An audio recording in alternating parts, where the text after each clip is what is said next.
All right, Joe, we're so happy to have you back. We've played every one of the songs you've released off this album to date. You guys, you're back in that beautiful space with Adam. You're making beautiful music, and I can tell your confidence is really high. So, let's take it back to the last album. How important was that? The way it was received, and how people sort of got to know you through the filter of music. How important was that to making the crux, to kind of giving you that extra headwind? It was a boost of confidence and like a good shot in the arm, especially because the way we finished that album out was, in a proper studio. We recorded at Sound Factory in LA. We went in, we finished, we like basically re-recorded a bunch of MIDI drums and did a bunch of vocals and stuff. But we also started and like finished songs there, so we like did end of beginning that way. So doing a song from beginning to end in a studio and like getting kind of bit by that was like, oh man, this is how I want to do this. Like I don't think I really want to try to do this in my bedroom. I don't want to have to like re-record stuff. Like let's just try to capture it as it's happening, and to be able to get the keys to Electric Lady and be like, okay man, now you can like do the thing that you've always wanted to do. It's just all there, right? It's like, hey man, I'd really like to try this on a Gibson 6-string acoustic, and they're like, we have one from 1963. Like,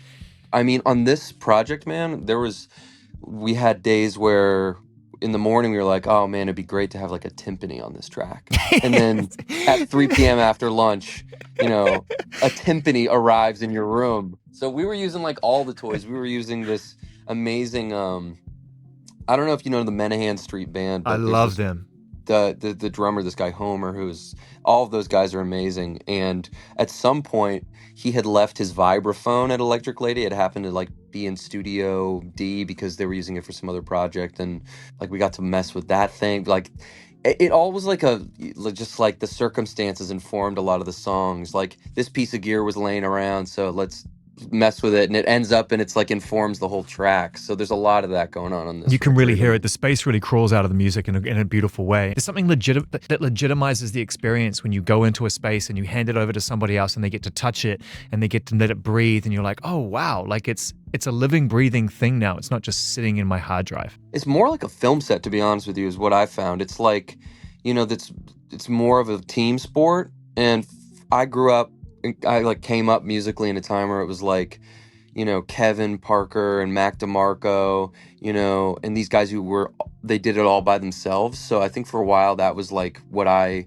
thought of, like I wanted to be. But doing this project, it made me kind of come back to like working more collaboratively, still producing stuff, but with other people. And it was a real joy to have like friends and family and outside musicians coming in and like kind of bringing this thing to life in a way that couldn't have happened in any other way. Let's bring it back to Potion. Like, what was the inspiration behind that song? Because it's got this kind of interesting time signature. It's got this kind of circular acoustic guitar that sort of keeps taking you around and bringing you back to a point. And again, only when the drums come in do I feel like you've rooted it somewhere. Before that, I feel like I'm kind of swirling in it a little bit. So what was the inspiration behind that? Yeah, I was in Calgary shooting Fargo, and I was alone, no social life, just hanging out. And I got this great acoustic guitar. I was in New York and we were working on at the studio. I went to this guitar shop and found this beautiful J45 Gibson, this old guitar, and was learning about Travis picking, which is kind of like the thumb, alternating between the A. So, it's kind of playing a little bit of a bass line. I don't really know how to do that. So love Fleetwood Mac. You can definitely hear that on that track. Love Harry Nilsson and like the playfulness of his music, and that one was one of those lucky ones where it's just like, it was me and John and Austin. John Rooney is the engineer and Austin was the assistant engineer. And we just like did that in 24 hours. It was just like, okay, let's do this part. Okay, I'm going to bounce. I'm going to do this. And then it just all sort of like worked. And it was one of those kind of special songs where it did that. The whole thing has a sort of, it has an energy and a dynamic feeling to it that makes you kind of want to, if you're feeling that, it's a step in the right direction, not a step in the wrong direction. And you have to go in the wrong direction sometimes to get out of something. You have to wallow. You have to be depressed. You have to be miserable. You have to put on Dawn Chorus by Tom York and bawl your fucking eyes out. But then there's also times when you put on, Delete You, and it's like, oh, I think I might be able to delete you now. Yeah. Yeah, I mean, I think, yeah, I tried to do that, I think, with a lot of, because the album, for me, it is like it's not totally chronological, and but it's my outlet for talking about my own life and my little diary. I'm sure a lot of musicians, that's the way that they do it. So, you know, to kind of use it as a way to cope with what's going on. And then, especially, one of my favorite parts is just like album order and the structure of the record as a whole. And it's like the, insightful thing that you said, like, that's one part of that journey, I think. So how is life and the balance of it all? You're going to go on tour, but I mean, I'd imagine it's Yeah. getting even easier and more fun. Yeah, it's good. I mean, I wrapped shooting Stranger Things in the like, basically, as this album was finishing up at the end of last And that's year. it, right? That's it. We're done. That's it. So that kind of came to a What's that close. last day on set like? Intense, right? Just loaded. Yeah, just loaded, really. It's just like kind of the reality of everything.